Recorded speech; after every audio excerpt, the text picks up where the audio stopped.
때는 조선 왕조의 기운이 완연하던 18세기 어느 해, 경상도 안동에 이름난 박씨 가문의 종갓집 이야기입니다. 낙동강의 물줄기가 굽이쳐 흐르는 마을, 그 중에서도 가장 크고 위험 있는 기와집이 바로 박씨 종가였습니다. 이 집의 안주인은 40을 갓 넘긴 윤씨 부인, 지숙이었습니다. 젊은 나이에 남편을 여의고 홀로 아들 서준을 키워내며 쇠락해가던 가문을 억척같이 지켜온 여장부였지요. 햇볕에 그을린 구릿빛 얼굴과 마디 굵은 손은 영락없는 농사꾼이었지만 그 눈빛만은 서리빨처럼 차갑고 날카로웠습니다. 마을 사람들은 그녀를 혀를 내두르며 독한 안주인이라 불렀습니다. 아이고, 저 양반 좀 보소. 쌀 한 톨, 기름 한 방울 허투루 쓰는 법이 없다니까? 쯧쯧, 종갓집 체면이 있지. 너무 지독하다 싶을 정도라니깐. 그녀의 지독한 절약에는 뼈아픈 한이 서려 있었습니다.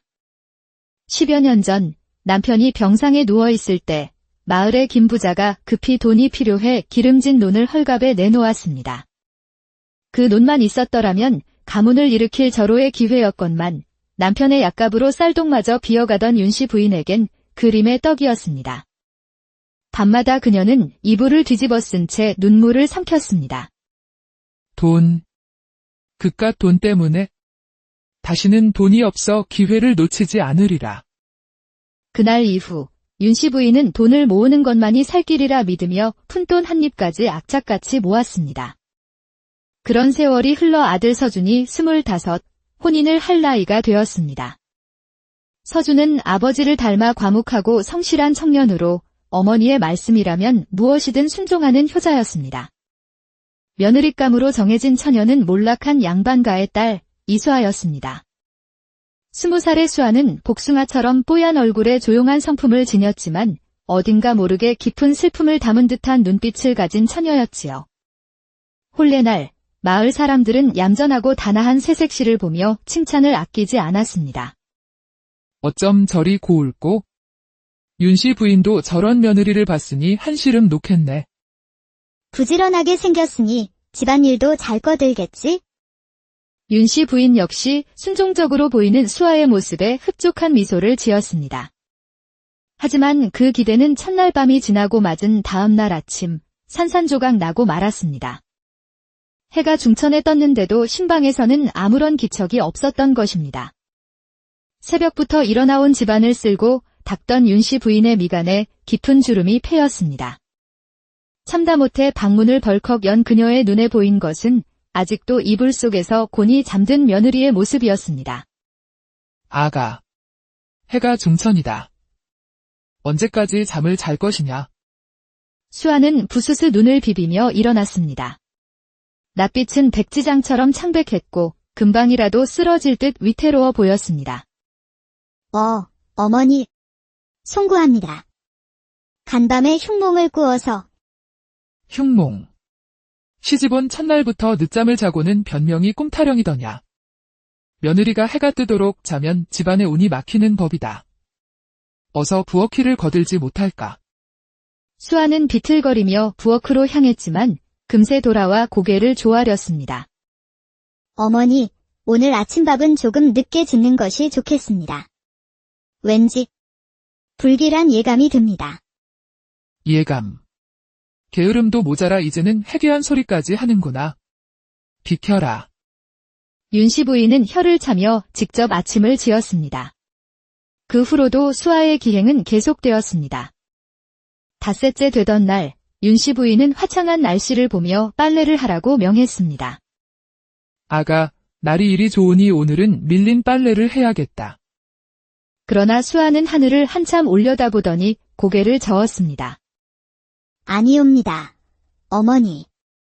오늘은 빨래를 하면 아니 됩니다. 곧 비가 쏟아질 것입니다. 이 맑은 하늘의 비라니 참으로 해괴한 아이로구나. 하지만 그날 오후 수아의 말대로 갑자기 먹구름이 몰려오더니 장대 같은 소나기가 쏟아졌습니다. 다음 날 아침 하늘에 구름이 잔뜩 끼자 마을 사람들은 모두 빨래를 미뤘지만 수아는 새벽부터 빨랫감을 들고 나섰습니다. 그리고 정오가 되자 거짓말처럼 구름이 걷히고 쨍한 햇살이 내리쬐어 종갓집 빨래만 뽀송하게 마를 수 있었습니다. 며칠 지나지 않아 마을에는 박씨 종가에 들어온 게으르고 이상한 며느리에 대한 소문이 파다하게 퍼졌습니다. 그러던 어느 날 수아가 장터에서 돌아와 커다란 광주리를 내려놓았습니다. 그건 또 무엇이냐? 참깨입니다. 한 말을 사왔습니다. 뭐? 한 말. 세 식구가 먹기엔 너무 많지 않느냐? 게다가 지금 참깨 값이 얼마나 비싼데? 곧 필요하게 될 것 같아서요. 수아는 윤씨 부인의 타박에도 아랑곳하지 않고 참깨를 정성껏 말려 뒤주 깊숙한 곳에 보관했습니다. 사흘 뒤에는 무명 10피를, 일주일 뒤에는 말린 대구를 한 보따리 사와 똑같이 정성스럽게 보관했습니다. 윤씨 부인의 속은 새까맣게 타들어갔습니다. 아이고, 저 며느리 때문에 우리 집안이 거덜나겠구나. 가을이 무르익을 무렵 수아가 낮잠을 자다 말고 벌떡 일어나 소리쳤습니다. 어머니, 서방님, 어서 서쪽 논두렁을 높이 쌓으셔야 합니다. 아주 높게 말입니다. 또 꿈타령인가 싶었지만 아내의 창백한 얼굴에 서주는 반신반의하며 논두렁을 단단히 다졌습니다. 그리고 사흘 후 밤새 쏟아진 폭우로 마을론 대부분이 물에 잠겼지만 유일하게 박씨 종가의 논만은 무사했습니다. 그해 가을 수아의 예언은 다시 한번 모두를 놀라게 했습니다. 극심한 흉년이 들어 참깨와 무명, 대구값이 천정부지로 치솟은 것입니다. 수아가 미리 사두었던 물건들은 몇 갑절의 이문을 남기고 팔려나갔고 박씨 종가는 순식간에 큰 돈을 손에 쥐게 되었습니다. 윤씨 부인은 어안이 벙벙했지만 그동안 며느리를 구박했던 자신이 부끄러워 쉽사리 인정할 수 없었습니다. 눈이 소복이 쌓인 어느 겨울날 비단 두루마기를 입은 최학규라는 자가 종갓집을 찾아왔습니다. 윤씨 부인, 멀리서 소문 듣고 찾아왔습니다. 부인께만 드리는 아주 좋은 기회가 있습니다요. 그는 관에서 한양으로 가는 새 길을 낼 예정이라며 길목에 있는 땅을 미리 사두면 수십 배의 이득을 볼 것이라고 속삭였습니다. 땅값은 정확히 100냥 윤씨 부인이 10년 넘게 피땀 흘려 모은 전 재산이었습니다. 과거의 한이 떠오른 윤씨 부인의 눈이 탐욕으로 번들거렸습니다. 바로 그때였습니다. 어머니, 아니 되옵니다. 그 자는 사기꾼입니다. 수아가 부엌에서 뛰쳐나와 새파랗게 질린 얼굴로 외쳤습니다. 어젯밤 꿈에서 보았습니다. 저 자의 말은 모두 거짓입니다. 저 자에게 돈을 주시면 평생 모은 재산을 모두 잃게 되실 겁니다. 내가 뭘 안다고 나서느냐? 이 일은 우리 가문의 명운이 걸린 일이다. 윤씨 부인은 수아의 간절한 애원을 뿌리치고 손을 덜덜 떨며 100냥이 든 돈주머니를 최학규에게 건넸습니다. 석 달 후 약속한 땅을 확인하러 간 윤씨 부인은 그곳이 길은커녕 돌멩이만 가득한 황무지이며 모든 것이 사기였음을 깨닫고 그 자리에 주저앉아 통곡했습니다. 아, 내 피 같은 돈. 내 평생. 넋이 나간 채 집으로 돌아온 윤씨 부인을 수아는 아무 말 없이 부축하여 따뜻한 밥상을 차려주었습니다. 밥 한 술을 뜨던 윤씨 부인은 끝내 울음을 터뜨렸습니다. 아가, 내가 잘못했다. 내 말을 들었어야 했는데. 괜찮습니다. 어머니. 다 지나갈 것입니다. 그날 이후 윤씨 부인은 며느리를 대하는 태도가 완전히 달라졌습니다. 이듬해 봄 수아는 극심한 가뭄이 들 것을 예견했고 윤씨 부인은 며느리의 말을 믿고 논이 절반의 가뭄에 강한 콩과 조를 심었습니다. 여름이 되자 수아의 말대로 끔찍한 가뭄이 닥쳤고 마을의 모든 논이 타들어갈 때 오직 박씨 종가만이 콩과 조를 수확하여 굶주림을 면할 수 있었습니다. 그해 겨울에는 역병이 돌 것을 예견하여 미리 약초를 캐두었고 봄이 되자 마을 전체에 역병이 퍼졌을 때 수아가 달인 약초물로 온 마을 사람들의 목숨을 구했습니다. 어느 깊은 밤 윤씨 부인은 수아를 조용히 불렀습니다. 아가, 솔직히 말해다오. 너는 정령 꿈으로 앞날을 보는 것이냐? 수아는 마침내 눈물을 글썽이며 자신의 비밀을 털어놓았습니다. 예, 어머니. 어릴 적부터 꿈을 통해 앞날을 보았습니다. 하지만 그 힘을 쓰고 나면 온몸의 기력이 다하여 잠을 자지 않고는 견딜 수가 없습니다. 그제야 윤씨 부인은 며느리의 게으름이 병이 아닌 능력의 대가였음을 깨닫고 며느리의 손을 잡고 뜨거운 눈물을 흘렸습니다. 내가 어리석었다. 이 미련한 시어미를 용서해다오. 그동안 얼마나 마음고생이 심했느냐. 그 후 박씨 종가는 수아의 지혜와 윤씨 부인의 결단력이 합쳐져 날로 번성했습니다. 풍년을 예측하여 논을 늘리고 흉년을 예측하여 곡식을 비축하며 막대한 부를 쌓았습니다. 수아는 또한 쓸모없어 보이던 산비탈 땅을 사두었고 20년이 지나 그곳에 큰 장터가 들어서면서 땅값은 수백 배로 뛰어올랐습니다.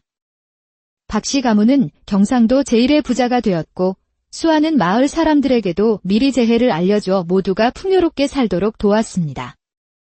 세월이 흘러 수아는 아들 복돌이를 낳았고 윤씨 부인은 손주를 품에 안고 더 없는 행복을 누렸습니다. 어느 가을날 윤씨 부인은 손주에게 콩씨앗 한 줌을 쥐어주며 말했습니다. 복돌아, 이것은 기다림의 씨앗이란다. 기다림의 씨앗이요. 그래. 당장은 보잘것없어 보여도 믿고 기다려주면 언젠가는 수백, 수천 배의 열매를 맺어준단다. 내 어미처럼 말이다. 윤씨 부인은 며느리를 향해 따뜻한 미소를 지었고 수아도 조용히 웃었습니다. 섣부른 판단보다 믿음과 기다림의 가치를 깨달은 박씨 종가는 그 후로도 대대로 번영하며 많은 이들에게 복을 나누어 주었다고 합니다. 때는 조선 왕조의 기운이 완연하던 18세기 어느 해 경상도 안동에 이름난 박씨 가문의 종갓집 이야기입니다. 낙동강의 물줄기가 굽이쳐 흐르는 마을, 그 중에서도 가장 크고 위험 있는 기와집이 바로 박씨 종가였습니다. 이 집의 안주인은 40을 갓 넘긴 윤씨 부인, 지숙이었습니다. 젊은 나이에 남편을 여의고 홀로 아들 서준을 키워내며 쇠락해가던 가문을 억척같이 지켜온 여장부였지요.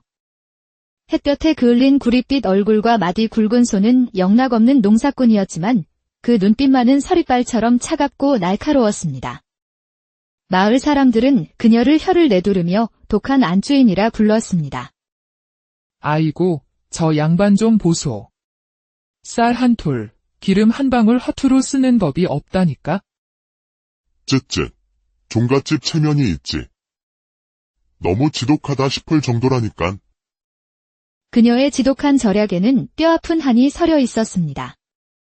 10여 년 전 남편이 병상에 누워있을 때 마을의 김부자가 급히 돈이 필요해 기름진 논을 헐갑에 내놓았습니다. 그 논만 있었더라면 가문을 일으킬 절호의 기회였건만 남편의 약값으로 쌀독마저 비어가던 윤씨 부인에겐 그림의 떡이었습니다. 밤마다 그녀는 이불을 뒤집어 쓴 채 눈물을 삼켰습니다. 돈. 그깟 돈 때문에 다시는 돈이 없어 기회를 놓치지 않으리라. 그날 이후 윤씨 부인은 돈을 모으는 것만이 살 길이라 믿으며 푼돈 한 입까지 악착같이 모았습니다. 그런 세월이 흘러 아들 서준이 25, 혼인을 할 나이가 되었습니다. 서준은 아버지를 닮아 과묵하고 성실한 청년으로 어머니의 말씀이라면 무엇이든 순종하는 효자였습니다. 며느리감으로 정해진 처녀는 몰락한 양반가의 딸 이수아였습니다. 20살의 수아는 복숭아처럼 뽀얀 얼굴에 조용한 성품을 지녔지만 어딘가 모르게 깊은 슬픔을 담은 듯한 눈빛을 가진 처녀였지요. 혼례날 마을 사람들은 얌전하고 단아한 새색시를 보며 칭찬을 아끼지 않았습니다. 어쩜 저리 고울꼬? 윤씨 부인도 저런 며느리를 봤으니 한시름 놓겠네. 부지런하게 생겼으니 집안일도 잘 꺼들겠지? 윤씨 부인 역시 순종적으로 보이는 수아의 모습에 흡족한 미소를 지었습니다. 하지만 그 기대는 첫날 밤이 지나고 맞은 다음 날 아침 산산조각 나고 말았습니다. 해가 중천에 떴는데도 신방에서는 아무런 기척이 없었던 것입니다. 새벽부터 일어나온 집안을 쓸고 닦던 윤씨 부인의 미간에 깊은 주름이 패였습니다. 참다 못해 방문을 벌컥 연 그녀의 눈에 보인 것은 아직도 이불 속에서 곤히 잠든 며느리의 모습이었습니다. 아가. 해가 중천이다. 언제까지 잠을 잘 것이냐? 수아는 부스스 눈을 비비며 일어났습니다.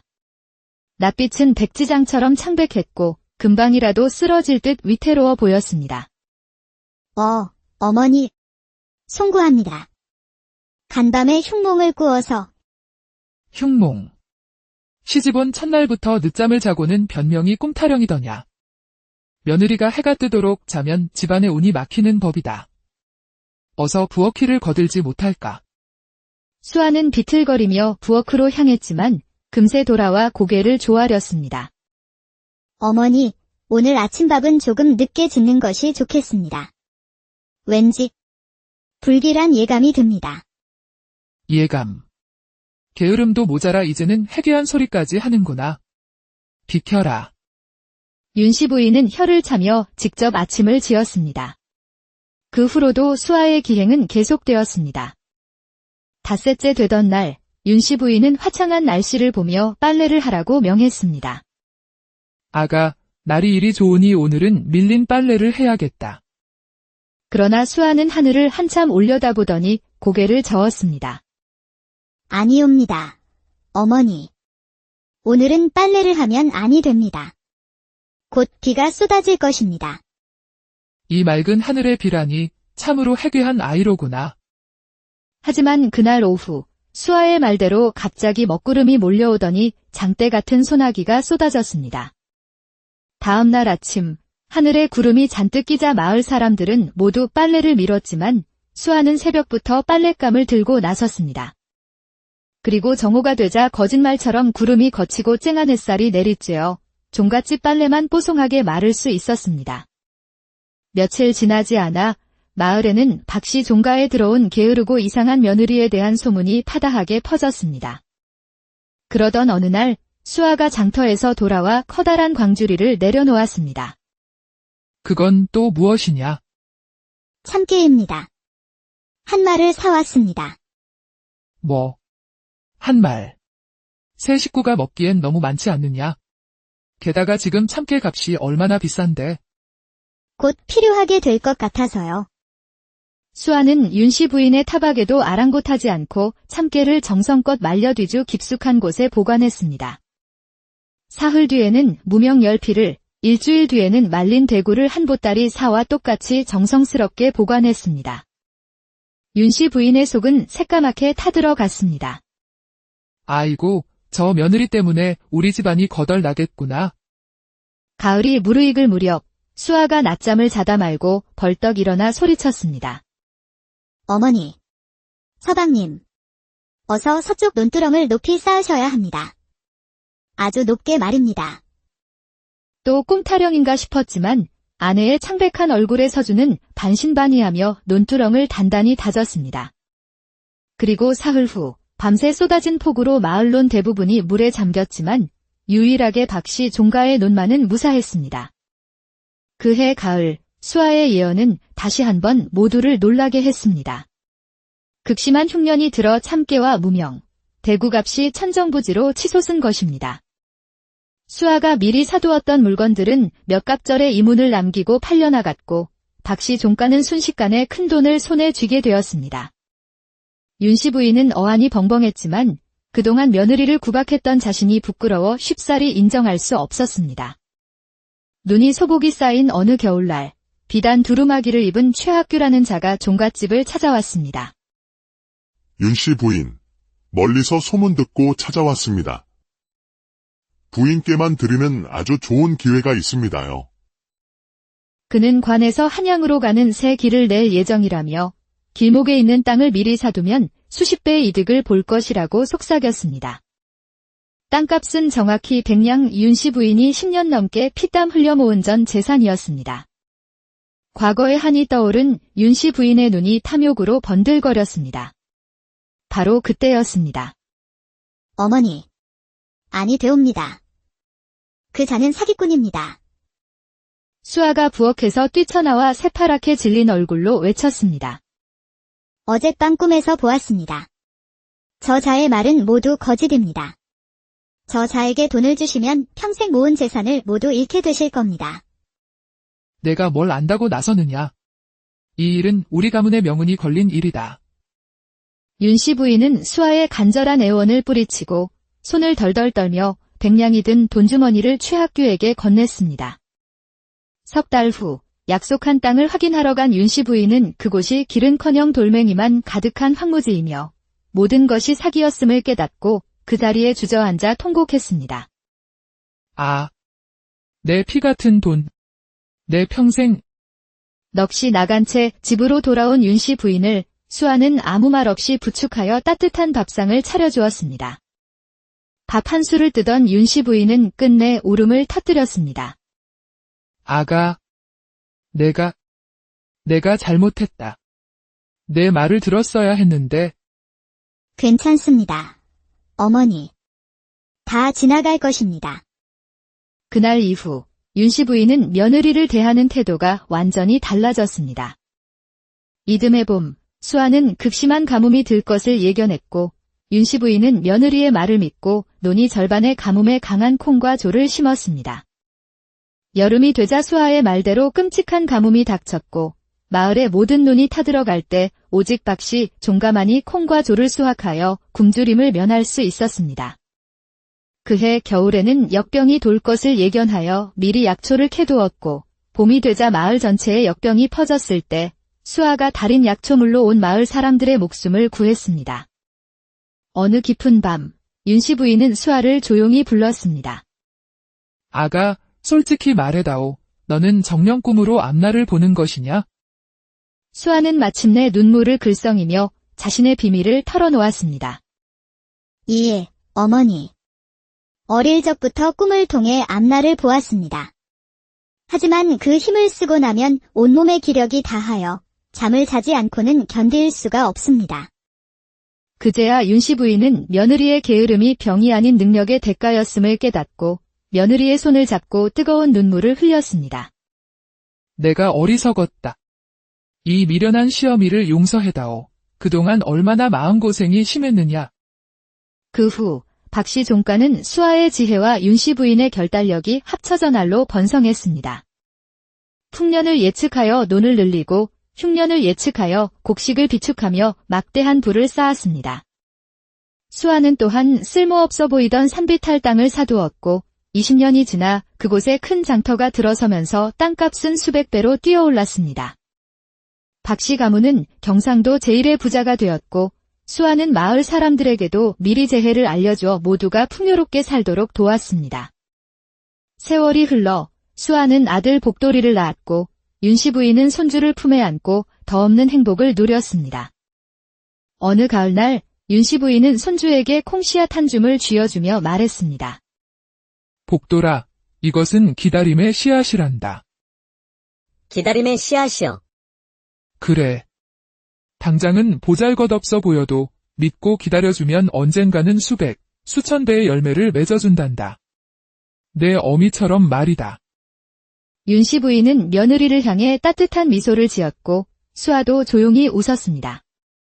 섣부른 판단보다 믿음과 기다림의 가치를 깨달은 박씨 종가는 그 후로도 대대로 번영하며 많은 이들에게 복을 나누어 주었다고 합니다. 때는 조선 왕조의 기운이 완연하던 18세기 어느 해 경상도 안동에 이름난 박씨 가문의 종갓집 이야기입니다.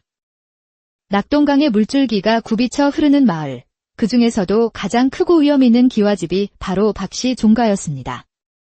이 집의 안주인은 40을 갓 넘긴 윤씨 부인, 지숙이었습니다. 젊은 나이에 남편을 여의고 홀로 아들 서준을 키워내며 쇠락해가던 가문을 억척같이 지켜온 여장부였지요. 햇볕에 그을린 구릿빛 얼굴과 마디 굵은 손은 영락없는 농사꾼이었지만 그 눈빛만은 서리빨처럼 차갑고 날카로웠습니다. 마을 사람들은 그녀를 혀를 내두르며 독한 안주인이라 불렀습니다. 아이고, 저 양반 좀 보소. 쌀 한 톨, 기름 한 방울 허투루 쓰는 법이 없다니까? 쯧쯧. 종갓집 체면이 있지. 너무 지독하다 싶을 정도라니깐. 그녀의 지독한 절약에는 뼈아픈 한이 서려 있었습니다. 10여 년 전 남편이 병상에 누워있을 때 마을의 김 부자가 급히 돈이 필요해 기름진 논을 헐갑에 내놓았습니다. 그 논만 있었더라면 가문을 일으킬 절호의 기회였건만 남편의 약값으로 쌀독마저 비어가던 윤씨 부인에겐 그림의 떡이었습니다. 밤마다 그녀는 이불을 뒤집어 쓴 채 눈물을 삼켰습니다. 돈. 그깟 돈 때문에 다시는 돈이 없어 기회를 놓치지 않으리라. 그날 이후 윤씨 부인은 돈을 모으는 것만이 살 길이라 믿으며 푼돈 한 입까지 악착같이 모았습니다. 그런 세월이 흘러 아들 서준이 25, 혼인을 할 나이가 되었습니다. 서준은 아버지를 닮아 과묵하고 성실한 청년으로 어머니의 말씀이라면 무엇이든 순종하는 효자였습니다. 며느리감으로 정해진 처녀는 몰락한 양반가의 딸 이수아였습니다. 20살의 수아는 복숭아처럼 뽀얀 얼굴에 조용한 성품을 지녔지만 어딘가 모르게 깊은 슬픔을 담은 듯한 눈빛을 가진 처녀였지요. 혼례날 마을 사람들은 얌전하고 단아한 새색시를 보며 칭찬을 아끼지 않았습니다. 어쩜 저리 고울꼬? 윤씨 부인도 저런 며느리를 봤으니 한시름 놓겠네. 부지런하게 생겼으니 집안일도 잘 거들겠지? 윤씨 부인 역시 순종적으로 보이는 수아의 모습에 흡족한 미소를 지었습니다. 하지만 그 기대는 첫날 밤이 지나고 맞은 다음 날 아침 산산조각 나고 말았습니다. 해가 중천에 떴는데도 신방에서는 아무런 기척이 없었던 것입니다. 새벽부터 일어나온 집안을 쓸고 닦던 윤씨 부인의 미간에 깊은 주름이 패였습니다. 참다 못해 방문을 벌컥 연 그녀의 눈에 보인 것은 아직도 이불 속에서 곤히 잠든 며느리의 모습이었습니다. 아가. 해가 중천이다. 언제까지 잠을 잘 것이냐? 수아는 부스스 눈을 비비며 일어났습니다. 낯빛은 백지장처럼 창백했고 금방이라도 쓰러질 듯 위태로워 보였습니다. 어머니. 송구합니다. 간밤에 흉몽을 꾸어서. 흉몽. 시집온 첫날부터 늦잠을 자고는 변명이 꿈타령이더냐. 며느리가 해가 뜨도록 자면 집안에 운이 막히는 법이다. 어서 부엌길을 거들지 못할까. 수아는 비틀거리며 부엌으로 향했지만 금세 돌아와 고개를 조아렸습니다. 어머니, 오늘 아침밥은 조금 늦게 짓는 것이 좋겠습니다. 왠지 불길한 예감이 듭니다. 예감. 게으름도 모자라 이제는 해괴한 소리까지 하는구나. 비켜라. 윤씨 부인은 혀를 차며 직접 아침을 지었습니다. 그 후로도 수아의 기행은 계속되었습니다. 닷새째 되던 날, 윤씨 부인은 화창한 날씨를 보며 빨래를 하라고 명했습니다. 아가, 날이 이리 좋으니 오늘은 밀린 빨래를 해야겠다. 그러나 수아는 하늘을 한참 올려다보더니 고개를 저었습니다. 아니옵니다. 어머니. 오늘은 빨래를 하면 아니 됩니다. 곧 비가 쏟아질 것입니다. 이 맑은 하늘의 비라니 참으로 해괴한 아이로구나. 하지만 그날 오후 수아의 말대로 갑자기 먹구름이 몰려오더니 장대 같은 소나기가 쏟아졌습니다. 다음 날 아침 하늘에 구름이 잔뜩 끼자 마을 사람들은 모두 빨래를 미뤘지만 수아는 새벽부터 빨랫감을 들고 나섰습니다. 그리고 정오가 되자 거짓말처럼 구름이 걷히고 쨍한 햇살이 내리쬐어 종갓집 빨래만 뽀송하게 마를 수 있었습니다.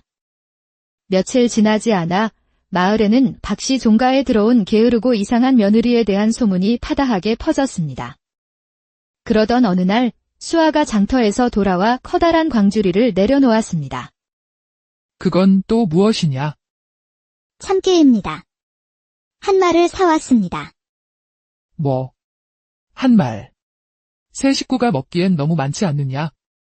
게다가 지금 참깨 값이 얼마나 비싼데? 곧 필요하게 될 것 같아서요. 수아는 윤씨 부인의 타박에도 아랑곳하지 않고 참깨를 정성껏 말려 뒤주 깊숙한 곳에 보관했습니다. 사흘 뒤에는 무명 10피를, 일주일 뒤에는 말린 대구를 한 보따리 사와 똑같이 정성스럽게 보관했습니다. 윤씨 부인의 속은 새까맣게 타들어갔습니다. 아이고, 저 며느리 때문에 우리 집안이 거덜나겠구나. 가을이 무르익을 무렵 수아가 낮잠을 자다 말고 벌떡 일어나 소리쳤습니다. 어머니. 서방님. 어서 서쪽 논두렁을 높이 쌓으셔야 합니다. 아주 높게 말입니다. 또 꿈타령인가 싶었지만 아내의 창백한 얼굴에 서준은 반신반의하며 논두렁을 단단히 다졌습니다. 그리고 사흘 후 밤새 쏟아진 폭우로 마을론 대부분이 물에 잠겼지만 유일하게 박씨 종가의 논만은 무사했습니다. 그해 가을 수아의 예언은 다시 한번 모두를 놀라게 했습니다. 극심한 흉년이 들어 참깨와 무명, 대구값이 천정부지로 치솟은 것입니다. 수아가 미리 사두었던 물건들은 몇 갑절의 이문을 남기고 팔려나갔고 박씨 종가는 순식간에 큰 돈을 손에 쥐게 되었습니다. 윤씨 부인은 어안이 벙벙했지만 그동안 며느리를 구박했던 자신이 부끄러워 쉽사리 인정할 수 없었습니다. 눈이 소복이 쌓인 어느 겨울날 비단 두루마기를 입은 최학규라는 자가 종갓집을 찾아왔습니다. 윤씨 부인, 멀리서 소문 듣고 찾아왔습니다. 부인께만 들으면 아주 좋은 기회가 있습니다요. 그는 관에서 한양으로 가는 새 길을 낼 예정이라며 길목에 있는 땅을 미리 사두면 수십 배의 이득을 볼 것이라고 속삭였습니다. 땅값은 정확히 100냥 윤씨 부인이 10년 넘게 피땀 흘려 모은 전 재산이었습니다. 과거의 한이 떠오른 윤씨 부인의 눈이 탐욕으로 번들거렸습니다. 바로 그때였습니다. 어머니. 아니 되옵니다. 그 자는 사기꾼입니다. 수아가 부엌에서 뛰쳐나와 새파랗게 질린 얼굴로 외쳤습니다. 어젯밤 꿈에서 보았습니다. 저 자의 말은 모두 거짓입니다. 저 자에게 돈을 주시면 평생 모은 재산을 모두 잃게 되실 겁니다. 내가 뭘 안다고 나서느냐. 이 일은 우리 가문의 명운이 걸린 일이다. 윤씨 부인은 수아의 간절한 애원을 뿌리치고 손을 덜덜 떨며 100냥이 든 돈주머니를 최학규에게 건넸습니다. 석 달 후 약속한 땅을 확인하러 간 윤씨 부인은 그곳이 길은커녕 돌멩이만 가득한 황무지이며 모든 것이 사기였음을 깨닫고 그 자리에 주저앉아 통곡했습니다. 아, 내 피 같은 돈. 내 평생. 넋이 나간 채 집으로 돌아온 윤씨 부인을 수아는 아무 말 없이 부축하여 따뜻한 밥상을 차려주었습니다. 밥 한 술을 뜨던 윤씨 부인은 끝내 울음을 터뜨렸습니다. 아가. 내가 잘못했다. 내 말을 들었어야 했는데. 괜찮습니다. 어머니. 다 지나갈 것입니다. 그날 이후 윤씨 부인은 며느리를 대하는 태도가 완전히 달라졌습니다. 이듬해 봄 수아는 극심한 가뭄이 들 것을 예견했고 윤씨 부인은 며느리의 말을 믿고 논이 절반의 가뭄에 강한 콩과 조를 심었습니다. 여름이 되자 수아의 말대로 끔찍한 가뭄이 닥쳤고 마을의 모든 논이 타들어갈 때 오직 박씨 종가만이 콩과 조를 수확하여 굶주림을 면할 수 있었습니다. 그해 겨울에는 역병이 돌 것을 예견하여 미리 약초를 캐두었고 봄이 되자 마을 전체에 역병이 퍼졌을 때 수아가 달인 약초물로 온 마을 사람들의 목숨을 구했습니다. 어느 깊은 밤 윤씨 부인은 수아를 조용히 불렀습니다. 아가, 솔직히 말해다오. 너는 정령 꿈으로 앞날을 보는 것이냐? 수아는 마침내 눈물을 글썽이며 자신의 비밀을 털어놓았습니다. 예, 어머니. 어릴 적부터 꿈을 통해 앞날을 보았습니다. 하지만 그 힘을 쓰고 나면 온몸의 기력이 다하여 잠을 자지 않고는 견딜 수가 없습니다. 그제야 윤씨 부인은 며느리의 게으름이 병이 아닌 능력의 대가였음을 깨닫고 며느리의 손을 잡고 뜨거운 눈물을 흘렸습니다. 내가 어리석었다. 이 미련한 시어미를 용서해다오. 그동안 얼마나 마음고생이 심했느냐. 그 후 박씨 종가는 수아의 지혜와 윤씨 부인의 결단력이 합쳐져 날로 번성했습니다. 풍년을 예측하여 논을 늘리고 흉년을 예측하여 곡식을 비축하며 막대한 부를 쌓았습니다. 수아는 또한 쓸모없어 보이던 산비탈 땅을 사두었고 20년이 지나 그곳에 큰 장터가 들어서면서 땅값은 수백 배로 뛰어올랐습니다. 박씨 가문은 경상도 제1의 부자가 되었고 수아는 마을 사람들에게도 미리 재해를 알려주어 모두가 풍요롭게 살도록 도왔습니다. 세월이 흘러 수아는 아들 복돌이를 낳았고 윤씨 부인은 손주를 품에 안고 더 없는 행복을 누렸습니다. 어느 가을날 윤씨 부인은 손주에게 콩씨앗 한 줌을 쥐어주며 말했습니다. 복돌아, 이것은 기다림의 씨앗이란다. 기다림의 씨앗이여. 그래. 당장은 보잘것없어 보여도 믿고 기다려주면 언젠가는 수백, 수천 배의 열매를 맺어준단다. 내 어미처럼 말이다. 윤씨 부인은 며느리를 향해 따뜻한 미소를 지었고 수아도 조용히 웃었습니다. 섣부른 판단보다 믿음과 기다림의 가치를 깨달은 박씨 종가는 그 후로도 대대로 번영하며 많은 이들에게 복을 나누어 주었다고 합니다. 때는 조선 왕조의 기운이 완연하던 18세기 어느 해, 경상도 안동에 이름난 박씨 가문의 종갓집 이야기입니다. 낙동강의 물줄기가 굽이쳐 흐르는 마을, 그 중에서도 가장 크고 위험 있는 기와집이 바로 박씨 종가였습니다. 이 집의 안주인은 40을 갓 넘긴 윤씨 부인, 지숙이었습니다. 젊은 나이에 남편을 여의고 홀로 아들 서준을 키워내며 쇠락해가던 가문을 억척같이 지켜온 여장부였지요. 햇볕에 그을린 구릿빛 얼굴과 마디 굵은 손은 영락없는 농사꾼이었지만 그 눈빛만은 서리빨처럼 차갑고 날카로웠습니다. 마을 사람들은 그녀를 혀를 내두르며 독한 안주인이라 불렀습니다. 아이고, 저 양반 좀 보소. 쌀 한 톨, 기름 한 방울 허투루 쓰는 법이 없다니까? 쯧쯧. 종갓집 체면이 있지. 너무 지독하다 싶을 정도라니깐. 그녀의 지독한 절약에는 뼈아픈 한이 서려 있었습니다. 10여 년 전 남편이 병상에 누워있을 때 마을의 김부자가 급히 돈이 필요해 기름진 논을 헐갑에 내놓았습니다. 그 논만 있었더라면 가문을 일으킬 절호의 기회였건만 남편의 약값으로 쌀독마저 비어가던 윤씨 부인에겐 그림의 떡이었습니다. 밤마다 그녀는 이불을 뒤집어 쓴 채 눈물을 삼켰습니다. 돈. 그깟 돈 때문에? 다시는 돈이 없어 기회를 놓치지 않으리라. 그날 이후 윤씨 부인은 돈을 모으는 것만이 살 길이라 믿으며 푼돈 한 입까지 악착같이 모았습니다. 그런 세월이 흘러 아들 서준이 25, 혼인을 할 나이가 되었습니다. 서준은 아버지를 닮아 과묵하고 성실한 청년으로 어머니의 말씀이라면 무엇이든 순종하는 효자였습니다. 며느리감으로 정해진 처녀는 몰락한 양반가의 딸 이수아였습니다. 20살의 수아는 복숭아처럼 뽀얀 얼굴에 조용한 성품을 지녔지만 어딘가 모르게 깊은 슬픔을 담은 듯한 눈빛을 가진 처녀였지요. 혼례날 마을 사람들은 얌전하고 단아한 새색시를 보며 칭찬을 아끼지 않았습니다. 어쩜 저리 고울꼬? 윤씨 부인도 저런 며느리를 봤으니 한시름 놓겠네. 부지런하게 생겼으니 집안일도 잘 거들겠지?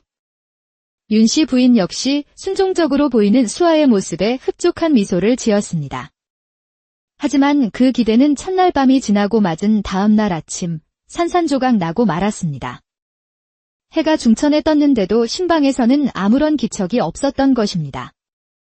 새벽부터 일어나온 집안을 쓸고 닦던 윤씨 부인의 미간에 깊은 주름이 패였습니다. 참다 못해 방문을 벌컥 연 그녀의 눈에 보인 것은 아직도 이불 속에서 곤히 잠든 며느리의 모습이었습니다. 아가. 해가 중천이다. 언제까지 잠을 잘 것이냐? 수아는 부스스 눈을 비비며 일어났습니다. 낯빛은 백지장처럼 창백했고 금방이라도 쓰러질 듯 위태로워 보였습니다. 어머니. 송구합니다. 간밤에 흉몽을 꾸어서. 흉몽. 시집온 첫날부터 늦잠을 자고는 변명이 꿈타령이더냐. 며느리가 해가 뜨도록 자면 집안의 운이 막히는 법이다. 어서 부엌길을 거들지 못할까. 수아는 비틀거리며 부엌으로 향했지만 금세 돌아와 고개를 조아렸습니다.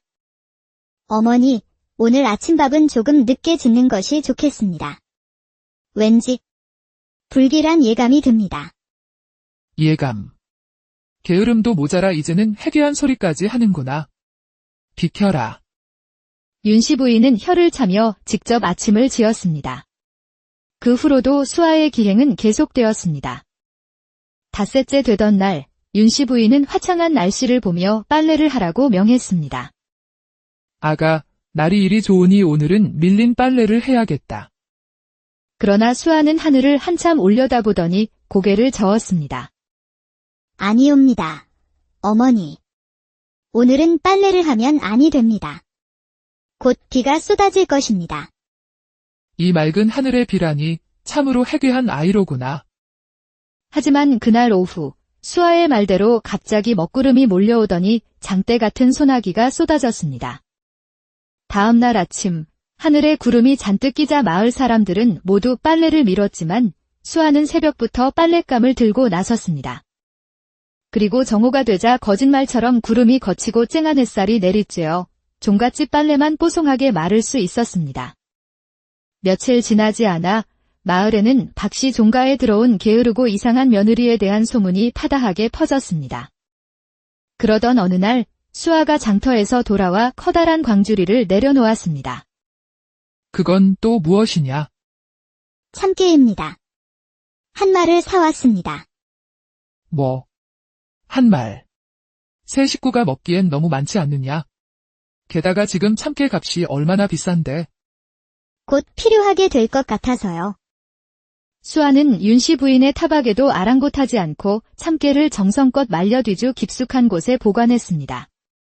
사흘 뒤에는 무명 10피를, 일주일 뒤에는 말린 대구를 한 보따리 사와 똑같이 정성스럽게 보관했습니다. 윤씨 부인의 속은 새까맣게 타들어갔습니다. 아이고, 저 며느리 때문에 우리 집안이 거덜나겠구나. 가을이 무르익을 무렵 수아가 낮잠을 자다 말고 벌떡 일어나 소리쳤습니다. 어머니, 서방님, 어서 서쪽 논두렁을 높이 쌓으셔야 합니다. 아주 높게 말입니다. 또 꿈타령인가 싶었지만 아내의 창백한 얼굴에 서주는 반신반의하며 논두렁을 단단히 다졌습니다. 그리고 사흘 후 밤새 쏟아진 폭우로 마을론 대부분이 물에 잠겼지만 유일하게 박씨 종가의 논만은 무사했습니다. 그해 가을 수아의 예언은 다시 한번 모두를 놀라게 했습니다. 극심한 흉년이 들어 참깨와 무명, 대구값이 천정부지로 치솟은 것입니다. 수아가 미리 사두었던 물건들은 몇 갑절의 이문을 남기고 팔려나갔고 박씨 종가는 순식간에 큰 돈을 손에 쥐게 되었습니다. 윤씨 부인은 어안이 벙벙했지만 그동안 며느리를 구박했던 자신이 부끄러워 쉽사리 인정할 수 없었습니다. 눈이 소복이 쌓인 어느 겨울날 비단 두루마기를 입은 최학규라는 자가 종갓집을 찾아왔습니다. 윤씨 부인, 멀리서 소문 듣고 찾아왔습니다. 부인께만 드리는 아주 좋은 기회가 있습니다요. 그는 관에서 한양으로 가는 새 길을 낼 예정이라며 길목에 있는 땅을 미리 사두면 수십 배의 이득을 볼 것이라고 속삭였습니다. 땅값은 정확히 100냥 윤씨 부인이 10년 넘게 피땀 흘려 모은 전 재산이었습니다.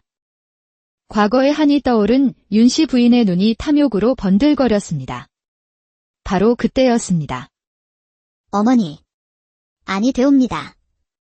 그 자는 사기꾼입니다. 수아가 부엌에서 뛰쳐나와 새파랗게 질린 얼굴로 외쳤습니다. 어젯밤 꿈에서 보았습니다. 저 자의 말은 모두 거짓입니다. 저 자에게 돈을 주시면 평생 모은 재산을 모두 잃게 되실 겁니다.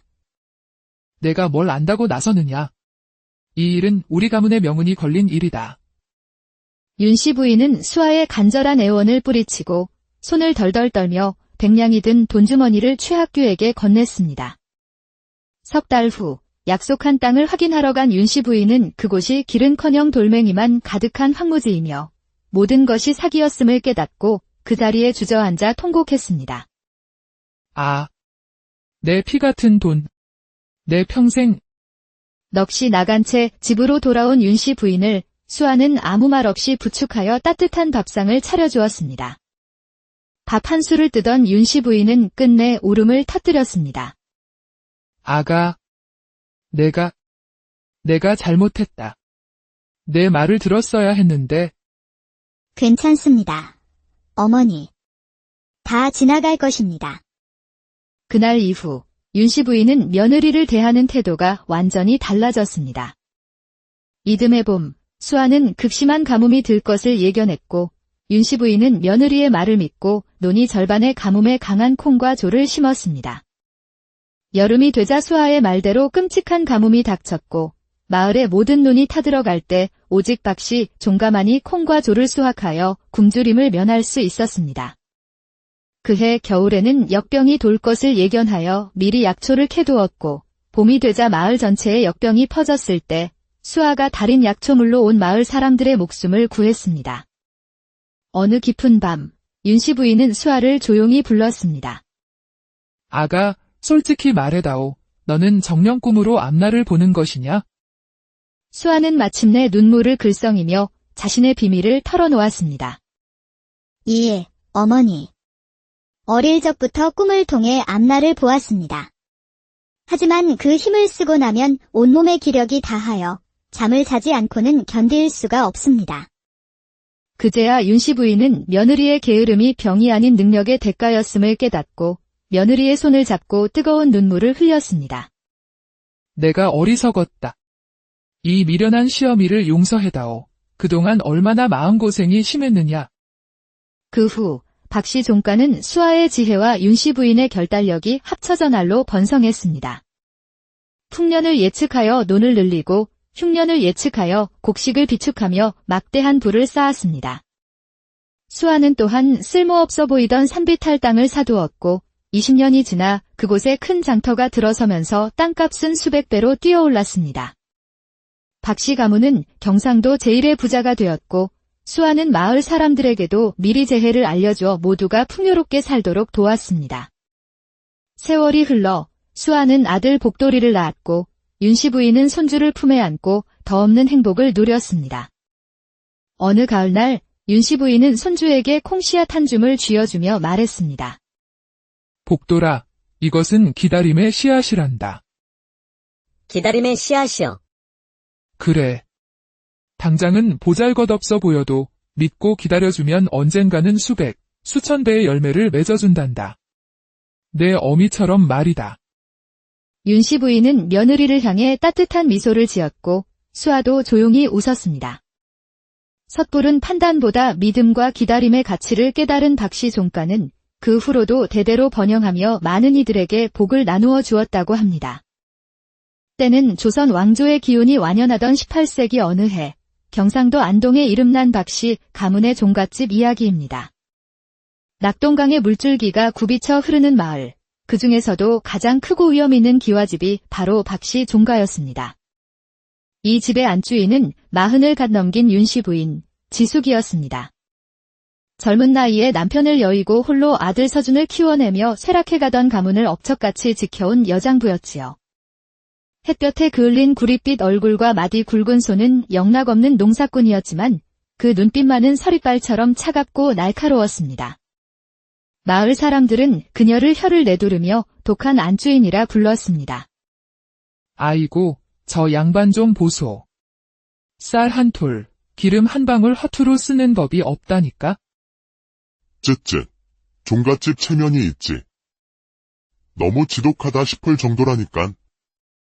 그녀의 지독한 절약에는 뼈아픈 한이 서려 있었습니다. 10여 년 전 남편이 병상에 누워있을 때 마을의 김부자가 급히 돈이 필요해 기름진 논을 헐갑에 내놓았습니다. 그 논만 있었더라면 가문을 일으킬 절호의 기회였건만 남편의 약값으로 쌀독마저 비어가던 윤씨 부인에겐 그림의 떡이었습니다. 밤마다 그녀는 이불을 뒤집어 쓴 채 눈물을 삼켰습니다. 돈. 그깟 돈 때문에 다시는 돈이 없어 기회를 놓치지 않으리라. 그날 이후 윤씨 부인은 돈을 모으는 것만이 살 길이라 믿으며 푼돈 한 입까지 악착같이 모았습니다. 그런 세월이 흘러 아들 서준이 25, 혼인을 할 나이가 되었습니다. 서준은 아버지를 닮아 과묵하고 성실한 청년으로 어머니의 말씀이라면 무엇이든 순종하는 효자였습니다. 며느리감으로 정해진 처녀는 몰락한 양반가의 딸 이수아였습니다. 20살의 수아는 복숭아처럼 뽀얀 얼굴에 조용한 성품을 지녔지만 어딘가 모르게 깊은 슬픔을 담은 듯한 눈빛을 가진 처녀였지요. 혼례날 마을 사람들은 얌전하고 단아한 새색시를 보며 칭찬을 아끼지 않았습니다. 어쩜 저리 고울꼬? 윤씨 부인도 저런 며느리를 봤으니 한시름 놓겠네. 부지런하게 생겼으니 집안일도 잘 거들겠지? 윤씨 부인 역시 순종적으로 보이는 수아의 모습에 흡족한 미소를 지었습니다. 하지만 그 기대는 첫날 밤이 지나고 맞은 다음 날 아침 산산조각 나고 말았습니다. 해가 중천에 떴는데도 신방에서는 아무런 기척이 없었던 것입니다. 새벽부터 일어나온 집안을 쓸고 닦던 윤씨 부인의 미간에 깊은 주름이 패였습니다. 참다 못해 방문을 벌컥 연 그녀의 눈에 보인 것은 아직도 이불 속에서 곤히 잠든 며느리의 모습이었습니다. 아가. 해가 중천이다. 언제까지 잠을 잘 것이냐? 수아는 부스스 눈을 비비며 일어났습니다. 낯빛은 백지장처럼 창백했고 금방이라도 쓰러질 듯 위태로워 보였습니다. 어머니. 송구합니다. 간밤에 흉몽을 꾸어서. 흉몽. 시집온 첫날부터 늦잠을 자고는 변명이 꿈타령이더냐. 며느리가 해가 뜨도록 자면 집안에 운이 막히는 법이다. 어서 부엌길을 거들지 못할까.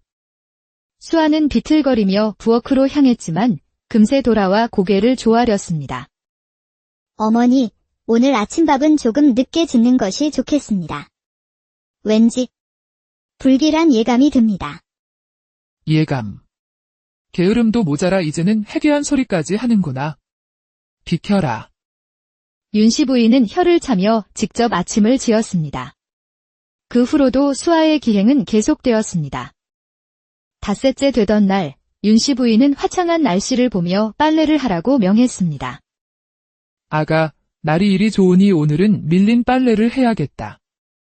그러나 수아는 하늘을 한참 올려다보더니 고개를 저었습니다. 아니옵니다. 어머니. 오늘은 빨래를 하면 아니 됩니다. 곧 비가 쏟아질 것입니다. 이 맑은 하늘의 비라니 참으로 해괴한 아이로구나. 하지만 그날 오후 수아의 말대로 갑자기 먹구름이 몰려오더니 장대 같은 소나기가 쏟아졌습니다. 다음 날 아침 하늘에 구름이 잔뜩 끼자 마을 사람들은 모두 빨래를 밀었지만 수아는 새벽부터 빨랫감을 들고 나섰습니다. 그리고 정오가 되자 거짓말처럼 구름이 걷히고 쨍한 햇살이 내리쬐어 종갓집 빨래만 뽀송하게 마를 수 있었습니다. 며칠 지나지 않아 마을에는 박씨 종가에 들어온 게으르고 이상한 며느리에 대한 소문이 파다하게 퍼졌습니다. 그러던 어느 날 수아가 장터에서 돌아와 커다란 광주리를 내려놓았습니다. 그건 또 무엇이냐? 참깨입니다. 한 말을 사왔습니다. 뭐? 한 말. 세 식구가 먹기엔 너무 많지 않느냐? 게다가 지금 참깨 값이 얼마나 비싼데? 곧 필요하게 될 것 같아서요. 수아는 윤씨 부인의 타박에도 아랑곳하지 않고 참깨를 정성껏 말려뒤주 깊숙한 곳에 보관했습니다. 사흘 뒤에는 무명 10피를, 일주일 뒤에는 말린 대구를 한 보따리 사와 똑같이 정성스럽게 보관했습니다. 윤씨 부인의 속은 새까맣게 타들어갔습니다. 아이고, 저 며느리 때문에 우리 집안이 거덜나겠구나. 가을이 무르익을 무렵 수아가 낮잠을 자다 말고 벌떡 일어나 소리쳤습니다. 어머니. 서방님. 어서 서쪽 논두렁을 높이 쌓으셔야 합니다. 아주 높게 말입니다. 또 꿈타령인가 싶었지만 아내의 창백한 얼굴에 서주는 반신반의하며 논두렁을 단단히 다졌습니다. 그리고 사흘 후 밤새 쏟아진 폭우로 마을론 대부분이 물에 잠겼지만 유일하게 박씨 종가의 논만은 무사했습니다. 그해 가을 수아의 예언은 다시 한번 모두를 놀라게 했습니다. 극심한 흉년이 들어 참깨와 무명, 대구값이 천정부지로 치솟은 것입니다. 수아가 미리 사두었던 물건들은 몇 갑절의 이문을 남기고 팔려나갔고 박씨 종가는 순식간에 큰 돈을 손에 쥐게 되었습니다. 윤씨 부인은 어안이 벙벙했지만 그동안 며느리를 구박했던 자신이 부끄러워 쉽사리 인정할 수 없었습니다. 눈이 소복이 쌓인 어느 겨울날 비단 두루마기를 입은 최학규라는 자가 종갓집을 찾아왔습니다. 윤씨 부인, 멀리서 소문 듣고 찾아왔습니다. 부인께만 드리는 아주 좋은 기회가 있습니다요. 그는 관에서 한양으로 가는 새 길을 낼 예정이라며 길목에 있는 땅을 미리 사두면 수십 배의 이득을 볼 것이라고 속삭였습니다. 땅값은 정확히 100냥 윤씨 부인이 10년 넘게 피땀 흘려 모은 전 재산이었습니다. 과거의 한이 떠오른 윤씨 부인의 눈이 탐욕으로 번들거렸습니다. 바로 그때였습니다. 어머니. 아니 되옵니다. 그 자는 사기꾼입니다. 수아가 부엌에서 뛰쳐나와 새파랗게 질린 얼굴로 외쳤습니다. 어젯밤 꿈에서 보았습니다. 저 자의 말은 모두 거짓입니다. 저 자에게 돈을 주시면 평생 모은 재산을 모두 잃게 되실 겁니다. 내가 뭘 안다고 나서느냐. 이 일은 우리 가문의 명운이 걸린 일이다. 윤씨 부인은 수아의 간절한 애원을 뿌리치고 손을 덜덜 떨며 100냥이 든 돈주머니를 최학규에게 건넸습니다. 석 달 후 약속한 땅을 확인하러 간 윤씨 부인은 그곳이 길은커녕 돌멩이만 가득한 황무지이며 모든 것이 사기였음을 깨닫고 그 자리에 주저앉아 통곡했습니다. 아, 내 피 같은 돈. 내 평생. 넋이 나간 채 집으로 돌아온 윤씨 부인을 수아는 아무 말 없이 부축하여 따뜻한 밥상을 차려주었습니다. 밥 한 술을 뜨던 윤씨 부인은 끝내 울음을 터뜨렸습니다. 아가. 내가 잘못했다. 내 말을 들었어야 했는데. 괜찮습니다. 어머니. 다 지나갈 것입니다. 그날 이후 윤씨 부인은 며느리를 대하는 태도가 완전히 달라졌습니다. 이듬해 봄, 수아는 극심한 가뭄이 들 것을 예견했고 윤씨 부인은 며느리의 말을 믿고 논이 절반의 가뭄에 강한 콩과 조를 심었습니다. 여름이 되자 수아의 말대로 끔찍한 가뭄이 닥쳤고 마을의 모든 논이 타들어갈 때 오직 박씨 종가만이 콩과 조를 수확하여 굶주림을 면할 수 있었습니다. 그해 겨울에는 역병이 돌 것을 예견하여 미리 약초를 캐두었고 봄이 되자 마을 전체에 역병이 퍼졌을 때 수아가 달인 약초물로 온 마을 사람들의 목숨을 구했습니다. 어느 깊은 밤, 윤씨 부인은 수아를 조용히 불렀습니다. 아가, 솔직히 말해다오.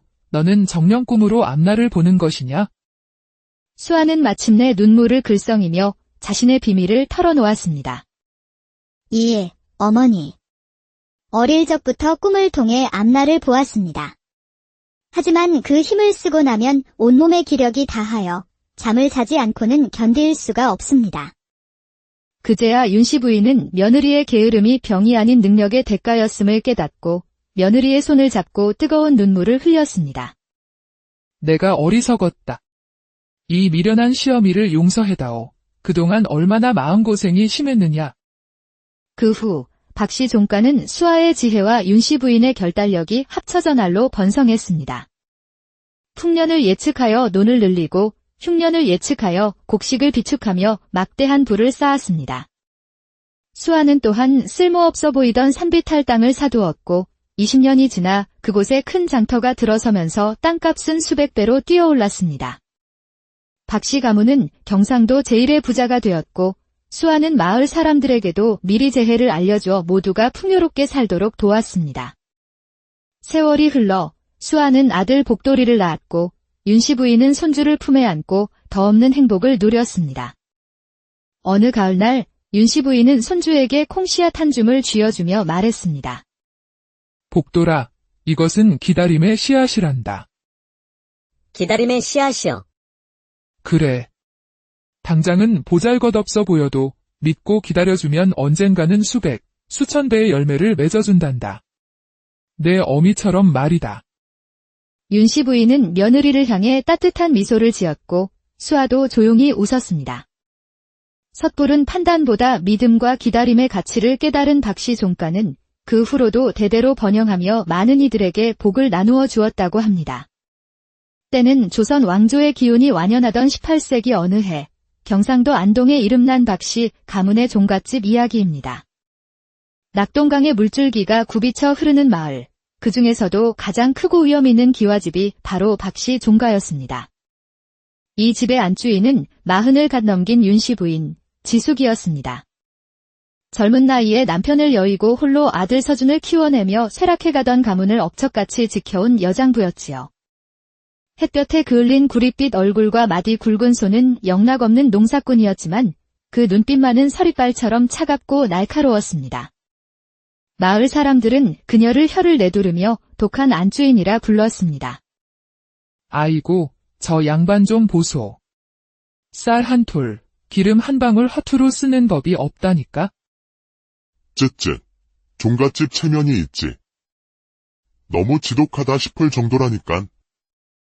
그녀의 지독한 절약에는 뼈아픈 한이 서려 있었습니다. 10여 년 전